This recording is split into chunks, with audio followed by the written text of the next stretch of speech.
Welcome to Rich Baker and Friends. My name is Rich Baker, and my friend today is a professor of sociology. He is a host on camera. He's given talks. He's a host in live events. He's done a lot, including his most recent accomplishment. He just published a book, Seeking Selfdom in the Age of Selfies. Akello Stone, thank you so much for being on the show.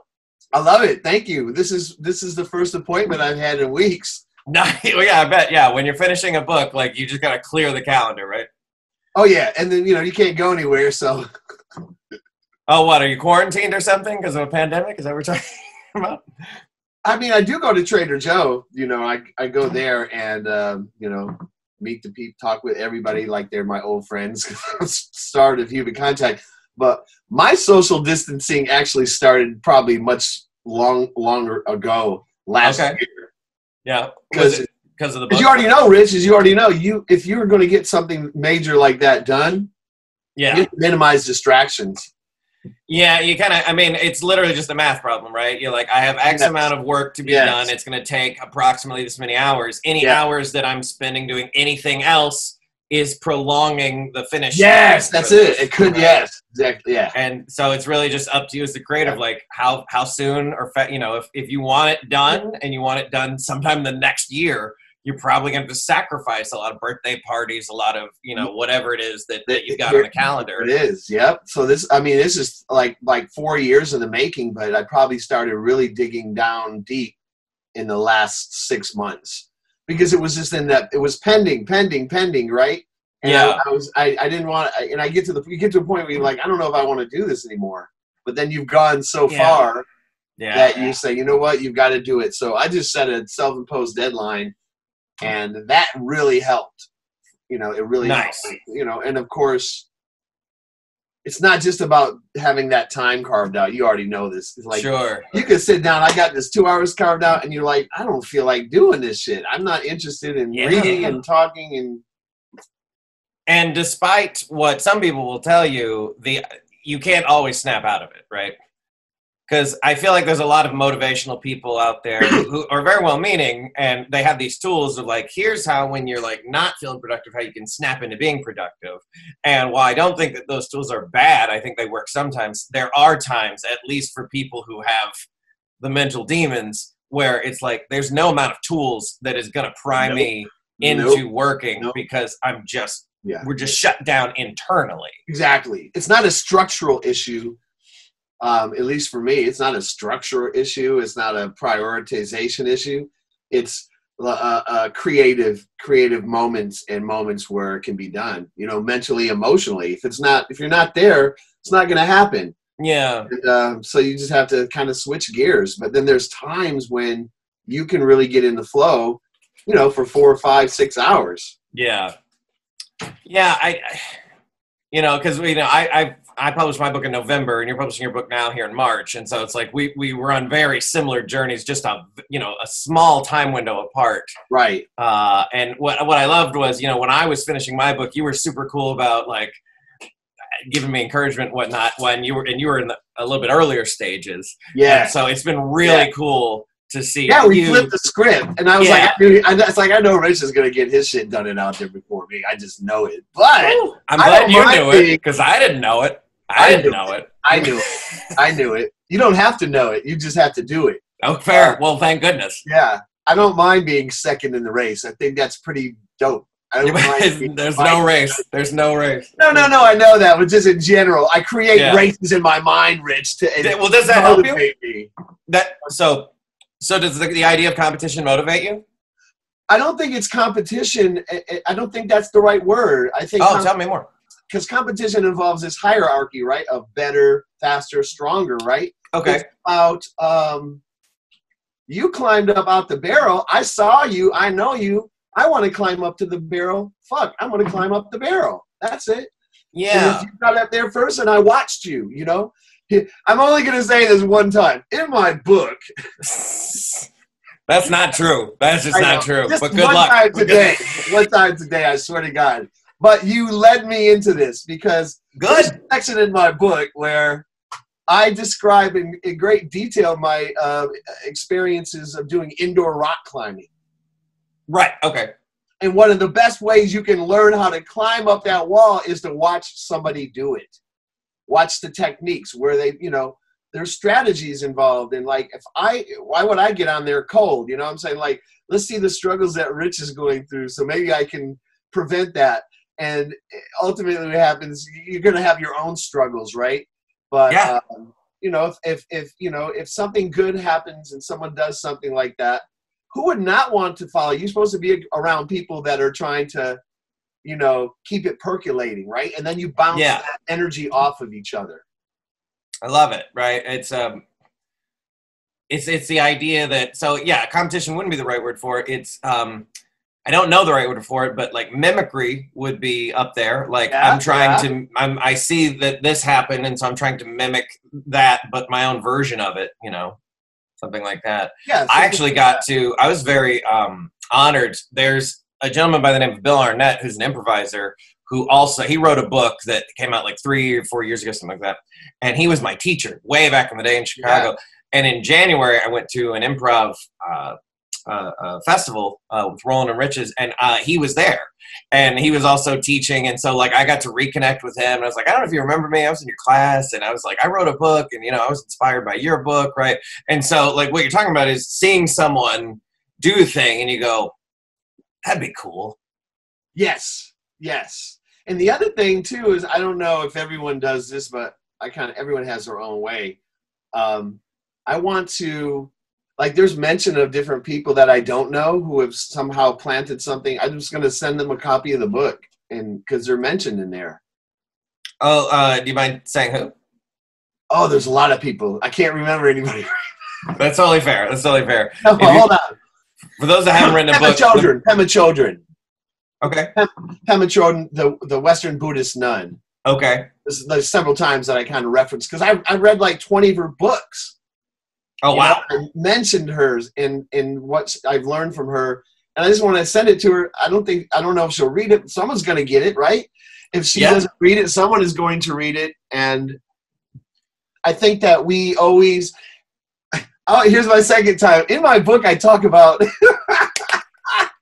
it. You know, I have not decompressed yet. So. Right, yeah, I'm catching you like fresh.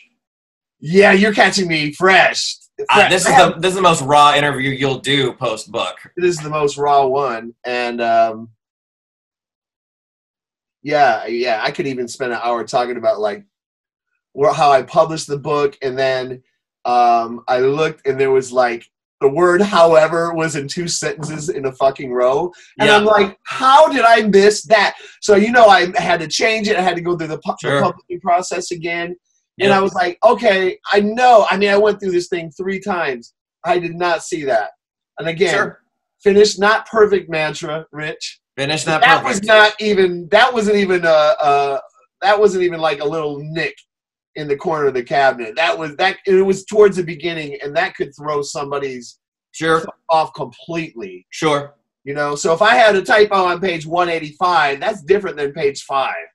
Yeah, totally fair. I have a typo. Apparently, someone emailed me the other day, said, "I'm reading your book, and I just want you to know that one of your chapter titles is missing a letter." And I'm like, "Oh, damn it! Oh. How the heck did I miss that?" I know. It just goes on, and we're not even getting into the intricacies of how many repeated words there are. But I was horrified by that. I was horrified, and then what happened is very interesting. I'm just going to show you this. My cover got rejected twice, even though I have 5 copies, right? Because that little part of the M. It came to the edge, and so I had to literally change the M. And I was like, what, fighting it tooth and nail, Rich. I had India on the line. You sound like the president. I got India on the line. Hang on, Belarus. All right.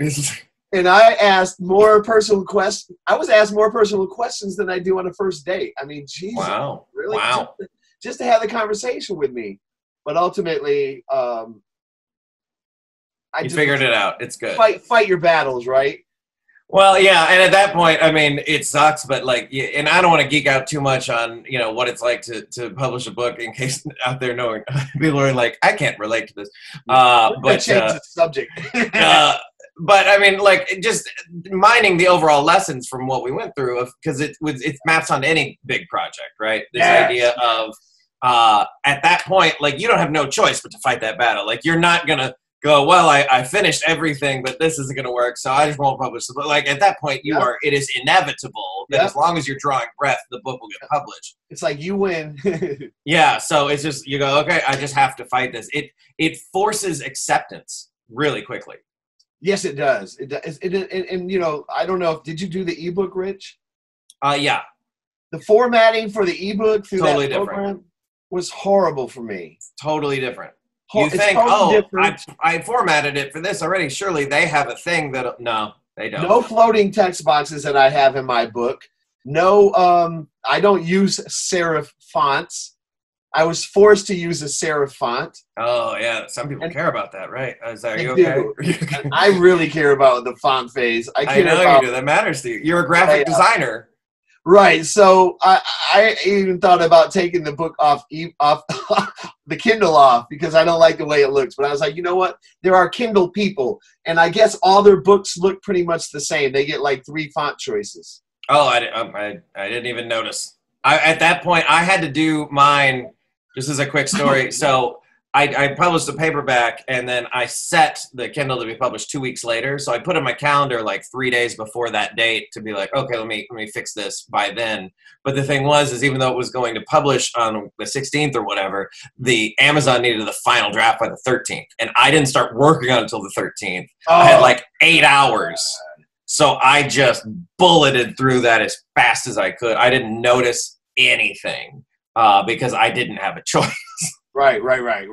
So, I and you know what? I just said, if someone finds a spelling error and lets me know, thank you. Yeah, exactly. I'm not going to do anything about it at this point, but thank you. It's good to know. One day when I've compiled all the errors, I'll have like a file that says fix these, and I'll fix it. I'll upload the new PDF. Maybe. I just don't want to do it anymore. I'm like, I was obsessive. This is how obsessive I was. I formatted it for the book 5x8 book. Mm. I formatted it and maybe 6 months ago and started typing on that. Yeah. So that was even a different experience. So I was like, I would find myself getting obsessed with content and then obsessed with like form. Yeah. So if one was not working, I just moved to the other. Nice. Okay. So when I mentioned you're a graphic designer, I don't even think of you as a graphic designer because you have so many things that you do, but you absolutely are one. And like that hit me right there. So here's what I can remember that all you do, right? You've clearly published a book, so you're a writer, but you've also written other stuff before, like blogs and stuff, right? Yes. You're a public speaker. You've given like keynote talks. Yes. You host live events. Yes. You host on camera stuff like yes. Like commercials and whatnot. You're a sociology professor. Yes. You're a graphic designer. Yeah. You're a filmmaker. Yeah. I've done some business development consulting. You've done some management, I believe. Yeah. Photography, right? Photography is a big one. I forgot that. Yeah. But you know what, Rich? This is funny that you say these things. I don't really do these like for other people unless they're my friends. And especially graphic design, I did that when I was in college. People can be ruthless, and it's like no end to changes, and it just goes back and forth. Yeah.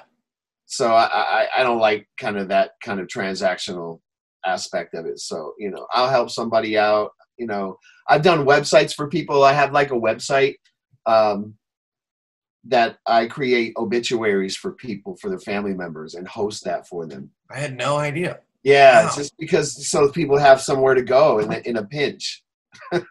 You're also one of the most giving people that I know as well. So I just want to like take all this that we've, all these titles, all these skills that you have, how dedicated you are to your craft, how giving you are as a person, and like, who is Akello Stone? Like, I know you. I think the world should know you, to be fair. But I just like your essence is so bursting with a joy and a productivity and just like a good vibe. Like, who are you? Where'd that come from? Just tell me a story. Tell me a story about you. So many stories, Rich. Yeah, but they're all right. Every one of them's the right one. They are. You know, whenever I think about who am I think about my most challenging times. Sure. That's who I am, is someone who can. It doesn't mean that I'm like joyful in the midst of the challenge or facing the challenge, right? But sure, this means that I can have that moment. We can all have that moment where we're like, fuck, and we're just like emotionally destroyed. But it's have that fucking moment, right? Yeah, have it. Go through it. Right. Don't push it away for later. Deal with it right there. I've learned, and that's one thing I guess I like to deal with conflict and things that come up right immediately. I don't want it to fester. You know, I'm the type of person like, is there a problem? And have you always been that way? Like, were you that way even as a kid, and it's just stuck with you, or was that something you developed? No. It's not. It's not. That's something that that's something that emanated from like survival mindset at a very early age. Because you had it rough. You had to survive. Yeah, I had a lot of moments. I mean, like, I'm talking things like evictions and living in the car, and then when I transferred to the university, that's really where my life changed. Mm-hmm. You transferred from one college to another? Yeah, I went to community college for a little bit, then I went half-time. I was always working. I'm always working, so it's never. That's been a constant. I don't always. Yeah. Obviously, working doesn't mean you're earning enough money, but it means that you're trying to. Sure. Right. So I did that, but did I really lose my track of thought? Bring me back. Hold on. You transferred to university. This is middle age, okay? And we can even talk about your documentary that you made, Pushing 50, later. Yeah. Or we can talk about some, broader stuff. Oh, but the question is, when I was 18, I went with my friend and her mother to Free South Africa nuclear disarmament rally in New York City, and her mother had printed a bunch of these T-shirts, and we went on a bus from Detroit to New York, and we sold the T-shirts at the rally. And I remember coming out of, I'm from the Midwest, right? Right. I remember I hadn't even flown in a plane.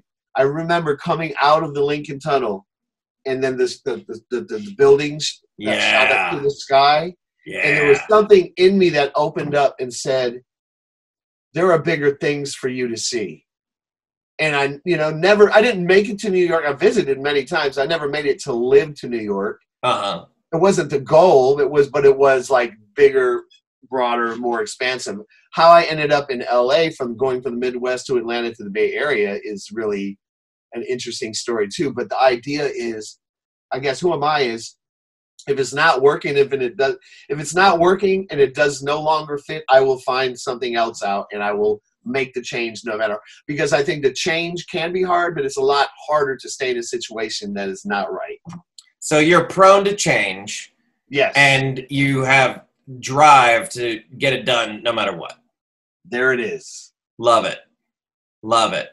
Let's talk about your documentary real quick. It's called Pushing 50. It's free to watch on YouTube, and it's a lovely documentary. A talking heads interview format style, which I happen to love. Yeah. Were there 6 people total? Five. Yep. Five total people who were either close to, at, or just above 50 years old. Yes. And what I learned from it was, there was a lot of specific stuff to being 50, which was fascinating. But what I loved about it the most was that these 5 people, who were very different people in some ways, at least, had such wonderful commonalities of, like, there was a theme of acceptance, and there was a theme of, like, growth and, like, I don't know, like, life start. And I know that it's curated to some extent because they're people and they all live in Los Angeles. Sure.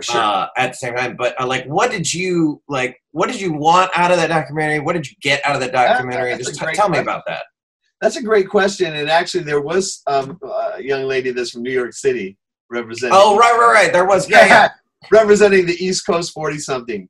Well, let me tell you that I don't know if you ever have those moments where you find a word that you didn't know existed and it completely describes something for you and it helps you resolve it. Yeah, what's the word? Geraskophobia. Ooh. Geraskophobia. The fear of getting older. Fear of getting older, yeah. And I realized that's what I had. Yeah. When I did the documentary, I was 48. I think I had 6 months until I was 49. Mm-hmm. And I still watch it. I still watch it on the regular. It's a good one. I've seen it twice, yeah. And I watch it on the regular, and I don't know if everyone's able to do this or tries to do this, but I realized how significantly I have grown because I turned 50 on Tuesday. I am the first, thank you. I am the first person in the Pushing 50 documentary to turn 50. Oh, that's funny. It's for me to measure like the growth that I made, and I attribute it to not me making the documentary. I attribute it to the people and what they said who were my people that I knew we've never had the conversation. What they said changed me. Yeah.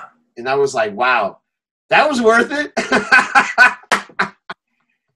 Well, and I love that for so many reasons, but, and one of them is, the reason I'm doing this show even, or anything that I do is now is because I realize that the journey of creating it, regardless of whatever it does directly to anyone else, it will affect me. And I will continue to affect people as I'm around them, as I talk to them. And so if it affects me alone and no one else, it's still worth making. It was. But chances are it's going to affect more people. You just said it right there. I mean, I guess here's the other who am I? Here's another little gem for the question is like when I cook food. I cook food that I like. And if other people would like to partake it, I'm more than happy to share. And you're good. You're a good cook. But I was just like, that's what we're supposed to be doing. And all along we thought we were supposed to be helping accommodate people. No, we're sharing a part of ourselves through the things that we create and the things and embedded within that creative process is this therapeutic thing, which I didn't know existed. I didn't know that existed until I actually did the documentary. And then of course, when I did this book, and I remember reading the last page, the last segment of the book. And you know how when you see like a little kid and everybody's dancing on stage and there's that one kid that is just into the music so much they could give it. They don't give a fuck about the choreography. And you can't help but look at them. Right. And then what is that feeling that gives that gives? What feeling do you get from that, Rich? I don't know if I can describe. It's definitely a joy. I feel a joy from watching that kid or even that adult, like the person who just literally, and it's such a cliche, but dances like no one's watching, even though people are watching. Yes. And I call it being moved. Being moved, sure. You don't have to be moved. You can be moved by grand things. Of course. You can be moved by small things. Mm-hmm. There's this, I don't know, I feel it here. There is like a... Yeah. But it's weird because it's like when I get moved, I get a little nauseous too, but not like... not like... I'm just a little tingle of nausea. I thought that was very inspirational. Turns out it's just the little roast beef I had earlier, and not sitting well. But let me tell you though, when it's like if you're about to do something really big or go on stage or whatever, and this big, not usual, and you get and maybe it's flutters, and it's not nerves. It's not people overuse nerves, right? You get nerves. No. It's a flutter that's bringing something in you. And when I read the last segment and read the last word, like I feel like before you cry, there's like a pre-cry that happens, kind of like a tear duct swelling, but nothing happens, and it like a sneeze that never happened. Like, oh no, good. That's what happened. I felt like a welling up inside of me. Yeah. And at that moment, I felt completely fine with everything that I was putting out into the world. Nice. And completely fine with whatever the consequences are. And I don't know why I have this idea of consequences. I guess, the idea of like people always wanting to ideologically devalue someone instead of just taking it in. Yeah. I love that. You know, I'm kind of I have a very kind of typical story of a lot of creators is that, you know, when I was a kid, I drew, I wrote, I sang, I did things just because I loved it. I would do it by myself, and I didn't need anyone to watch it, although sometimes I would like force my friends or my parents to watch something, but like, I did it because I loved it, right? And then at some point it became corrupted by this idea of, well, if I'm going to do it for a living, I have to do it, you know, for other people's sake. Which isn't necessarily a bad thing. I learned a lot, but it went too far. The pendulum swung too far to the other side to where it only became about my art, my creations were only worth something if they were making money. And now, as I get a little older, I'm like, okay, I've been broke for a little while, you know, so like I'm just accept the fact that if my art's not making money right now, who cares? I'm just going to do it for myself. Yes. I mean, I love that you said the word corruption. Mm-hmm. Because there is creative corruption. Sure. There is your creativity is compromised if you have to do it for those reasons. Yeah, it's like there's commodity, and then there's pure like, I don't know, selfish joy. There's probably a better way of saying it, like pure like personal joy, I guess. Yeah. And then like in the middle is usually where a lot of great things happen. Yes. You know, everywhere, like anything. Like almost. Yeah, it's very significantly usually right here, right? It's like, yeah, I'm working, I'm doing this thing to make it a good product, but I've got so much joy and so much fulfillment. But you also said, it's also the words that you use, and we all use, right? Mm-hmm. Worth, what is it worth? What is the value, right? Yeah. Everything that we do, and I was actually going to bring up that point earlier and lost my train of thought. I think there's this thing called the expectation reward delusion. Mm-hmm. And it feeds the capitalistic system where you feel like everything you do should be rewarded either equally or of greater value. And then that way we start putting our, you know, I went onto some of those sites, you know, that some of you told me about, right? In the job hunt, which is a whole nother fucking story, right? Oh, right, yeah. This is obviously not happening. Oh, I want to completely change what I said before I forget, because you know I forget shit, right? And when it comes to me, I got to tell you though, this is interesting.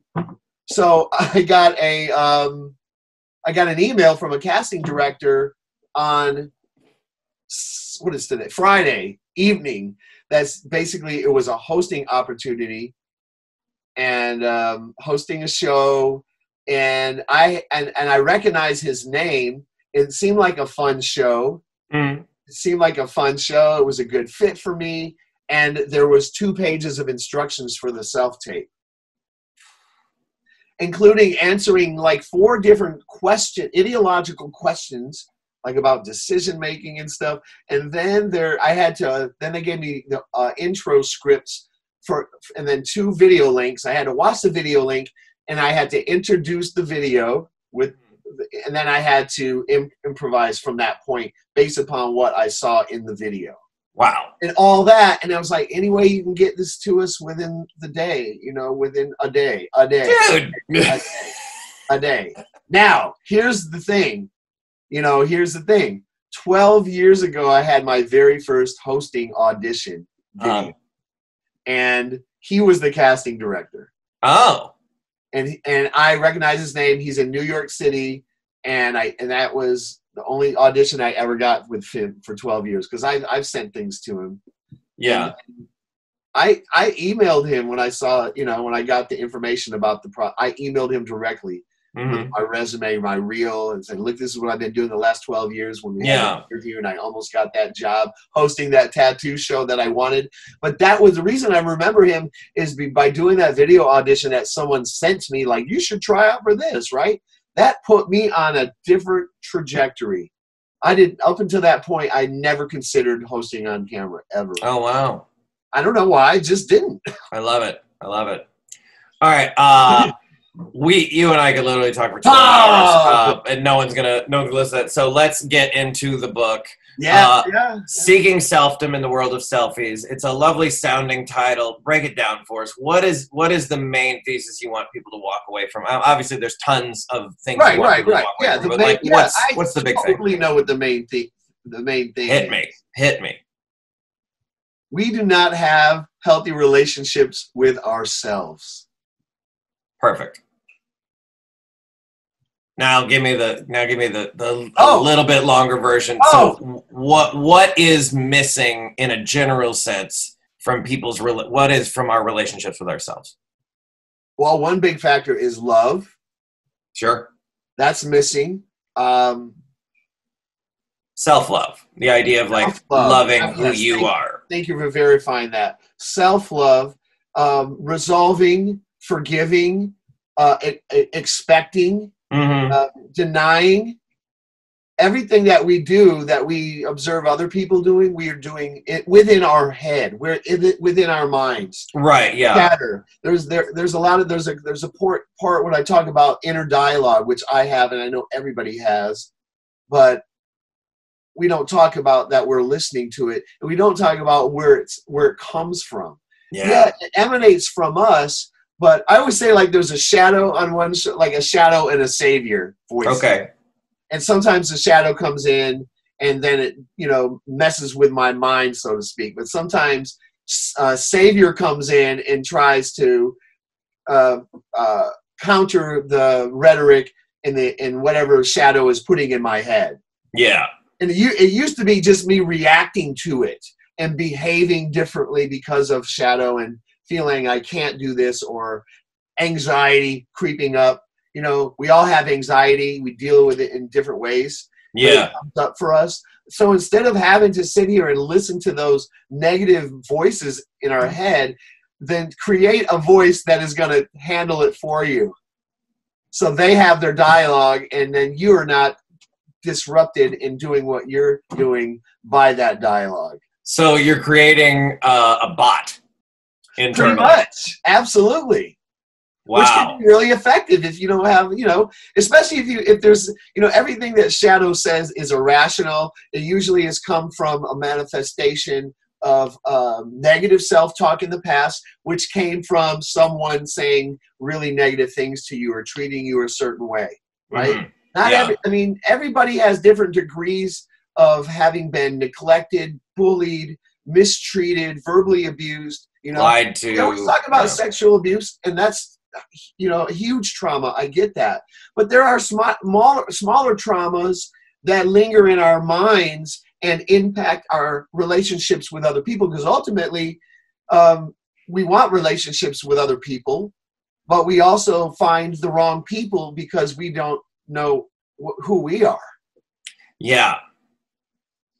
I love it.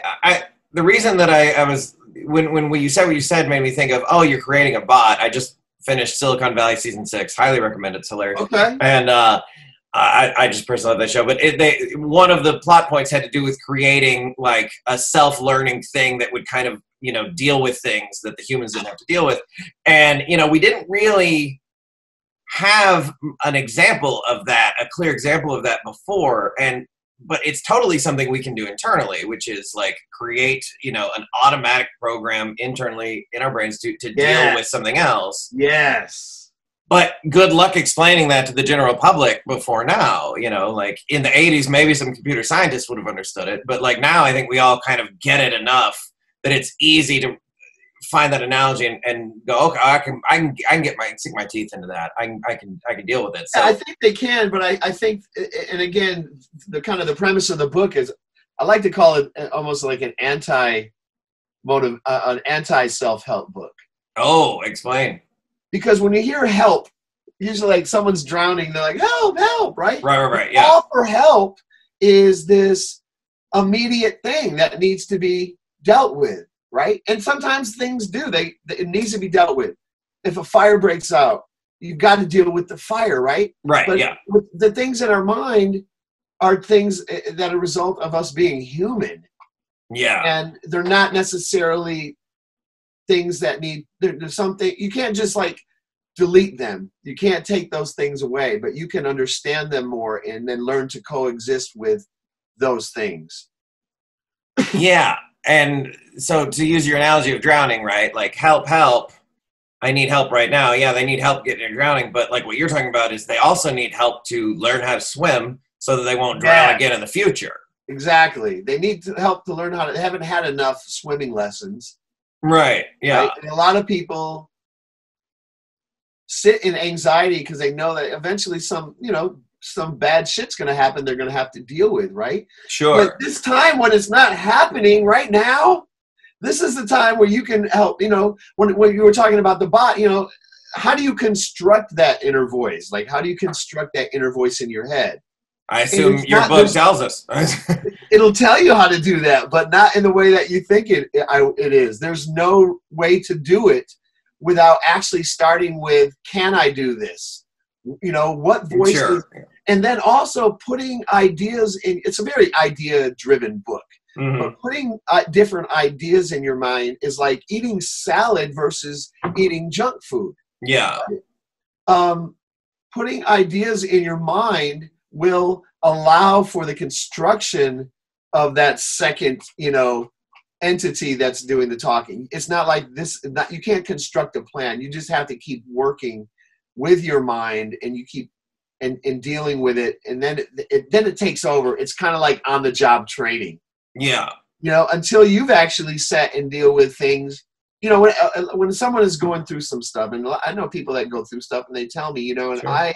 But the biggest thing I can ever tell them is, I'm sorry you're going through this, but really you need to sit with it at this time, and there's nothing you can do with it. And I talk about, this is, a Pema thing is removing the storyline and sitting with the raw emotion. The storyline brought you there, but you have hooked your claws into that negative emotion, and you will not shake it. Right. That's where the issue is. The emotional response. Logic and emotion are how can we get them to work together?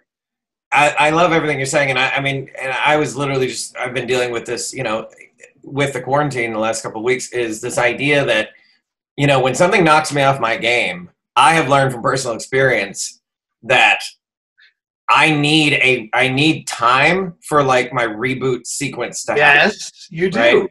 And if I try and rush it, it usually just prolongs it or just makes me feel bad, right? So if I'm trying to go, I got to pry myself out of this. I'm in a bad place. I got to get better. Sometimes that can work, but if I'm really knocked off my game and I can recognize, this is literally going to get better with time. So I just might as well, be as good to myself as I can during this time, because it has to happen. I fully agree with you. And and the other thing is, like, I always think of analogies, because it's how I understand things too. And here's one way, and this seems like a really or whatever, but when I think about what you were just saying, and I think we're kind of talking about constructing that like positive inner voice that's your advocate, that inner advocate. Here's what I do. I used to get behind on my laundry, and then I would do loads and loads, and then it would sit in laundry baskets, and I didn't get to it. And then as I didn't get to it, more dirty laundry is coming up.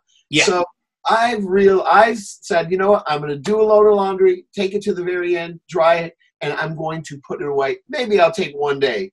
Within one day, it will be put away. Mm-hmm. And that's the way that I think we should view our life as well, is we should not let the dirty laundry collect. We should wash it as it comes and keep it flowing, and not say, I'll deal with that later. I'll deal with it later. Deal with it right now. And then this is where you add your little extra flavor to it. Put some music on, play it really loud, and sing along. See how fast you can fold, and do your little piles and stuff. And then we got to move a little bit. Right now I'm trying to think of all these different ways to move and still be able to handle like domestic responsibilities. Put the one towel away in the other room, and then you got next thing you know, you got like 5 trips. So then you're integrating that into your kind of physical body. Either you feel a sense of relief when I know I do, when my laundry's done, I'd be like, yeah, my laundry's put away, right? Yeah. We translate that into, I understand why that happened in my life. Now I get it, right? Sure. We're still going back and saying, God, I wish, some people be like, I wish I could go back. And some people are like, I wish I would not have said that. I'm like, I wonder why I said that. I wonder what it means when I say that today. Yeah. So much. I mean, Bro, I could talk to you forever about all this, and we're probably going to have to do at least a second episode where we just deal with like this idea of, you know, how to deal with the self and whatnot. This is how we roll already, Rich. Like, I mean, yeah, this is pretty much how we talk when we hang out. 5-6 hours, and you're like, Rich, you know, help, gotta go home. Yeah. Fantastic. Rich was like, you know, Rich was my, in case you didn't know that, Rich was my very first improv teacher for my improv class. And I wrote about the improv experience in the book. Thank you. In a different way that people think, you know, and like what my motivation was. You know, ultimately, I'll just say right now, ultimately what improv did for me is I feel like I can connect with people better. Yeah. And what more can you fucking want from anything, you know? Yeah. Social anxiety, you know? Connection with people is such a vital, you know, part of what we need in our lives. Yep. I was walking the other day. I just took myself for a walk just to get out of the house, and I saw some people on the balcony, and they like waved at me, and I waved back, and then I crossed the street towards them to go back home, and you know, part of me was like, oh, I should say something like, "Hey, happy Corona Day," you know, or I should just say something since we already waved, but I just didn't, and I still felt like you know, and I have these. I think a lot of us deal with this, like, there's a simple little connection. It's not gonna like a friendship or anything, but you know, just a little moment would be nice. But like for whatever reason, I don't like it. Just there's a fear almost or something. But you know what? You had the moment, the wave, and that was nice. And that was nice. Yeah. Yeah, and that's what that was. And sometimes you know, like it's like, hey.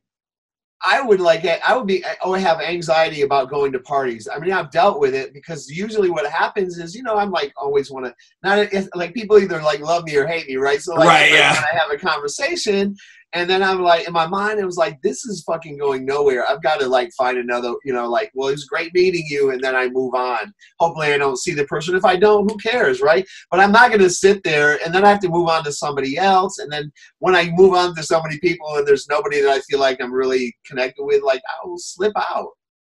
And it's all good. It's what it is.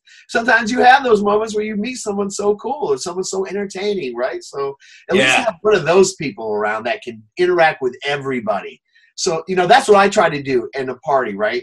I know how people feel. So I try to interact with everybody in some way.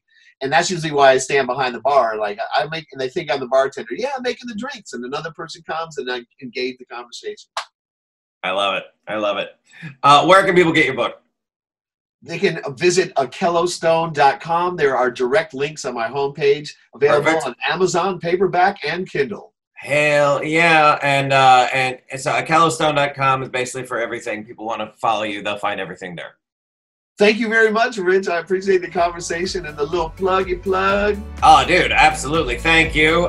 This is so far my longest episode, and I had a feeling it would be. No, it's a good thing. No, it's like I wouldn't prolong it if it was interesting. I had to stop it actually. It's like 47 minutes. That works. We're doing great. Yeah. All right, bud. Great talking to you. Good luck with the book sales. Have a good. We'll talk soon. Bye.